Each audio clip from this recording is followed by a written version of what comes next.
Hey guys, welcome to this quick tutorial where we'll explain how you can draw tangents to a curve in Excel. So let's get started.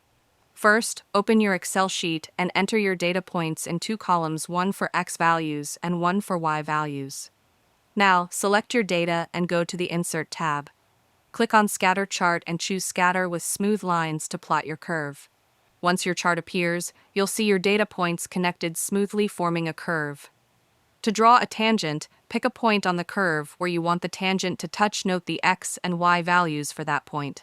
Now we'll need to find the slope of the curve at that point. You can use a simple formula to estimate it. Take 2 points near your chosen X value, one slightly before and one slightly after, and use the formula y2 y1 divides x2 x1 to find the slope. Once you have the slope, go back to your worksheet and calculate the equation of the tangent line using y equals sine mx x1 plus y1, where m is the slope and x1, y1 is your chosen point. Now create 2 or more x values around that point, and use the formula to calculate corresponding y values for the tangent line. Add these tangent x and y values to your chart by right-clicking the chart, choosing Select Data, and then Add Series. Select your tangent X and Y columns and click OK.